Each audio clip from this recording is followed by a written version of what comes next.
For centuries, a profound and painful silence has echoed through the family histories of millions of African Americans. This silence is a direct legacy of the transatlantic slave trade, a brutal system that intentionally severed the threads connecting people to their past.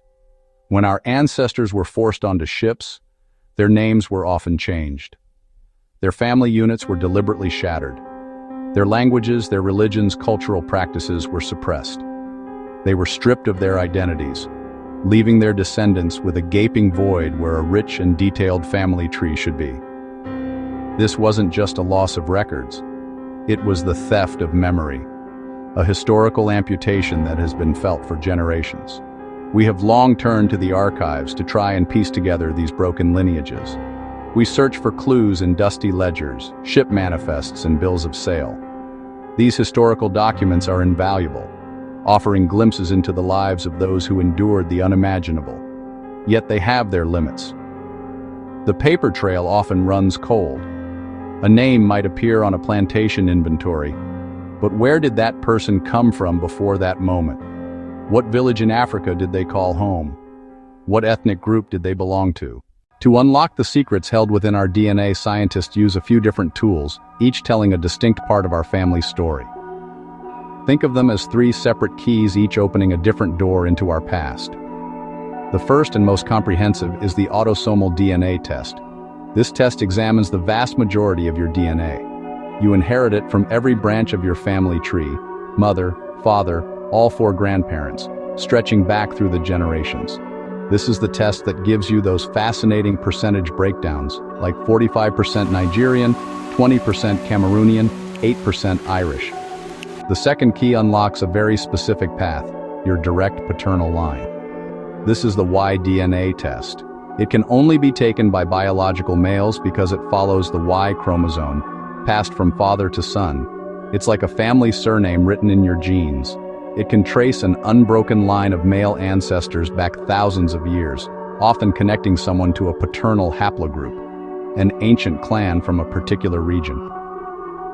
For an African American man, a Y-DNA test can potentially link his paternal lineage back to a specific region or ethnic group in Africa. The third key follows the maternal line. This is the mitochondrial DNA or mtDNA test.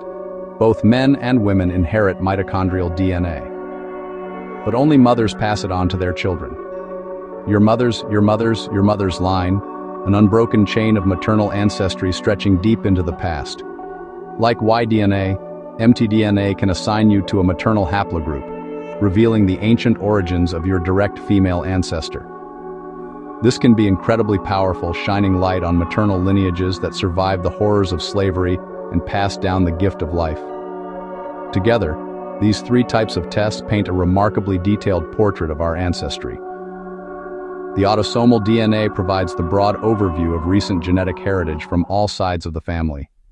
The Y-DNA and mtDNA tests provide a deep, laser-focused look at two specific ancestral lines. By combining the results of all three, we can begin to reconstruct the complex, multifaceted story of our family's journey. It's a scientific toolkit that empowers us to answer the fundamental question, who am I and where do I come from? With a level of detail and certainty unimaginable just a generation ago. Discovering the specific details of one's African ancestry is rarely a purely academic exercise. For most people, it is a deeply emotional and transformative journey. It is a homecoming. I have witnessed this moment time and again, seeing the tears well up in a person's eyes as they learn for the first time the name of the ethnic group their ancestors belong to.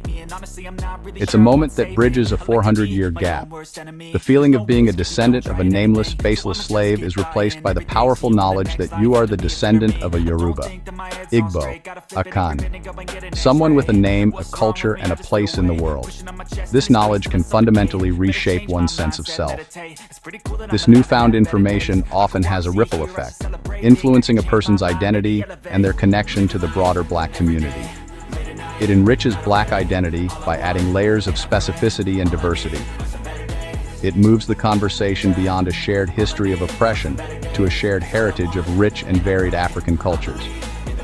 This knowledge fosters a new kind of community where people connect over shared genetic links to the same regions or ethnic groups in Africa.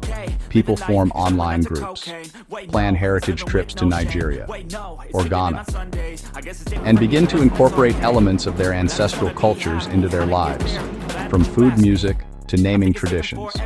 The impact can be incredibly validating. For generations, African Americans have been told that their history began with slavery. Genetic testing definitively refutes that lie. It provides scientific proof of a deep and ancient history that predates the Middle Passage by millennia.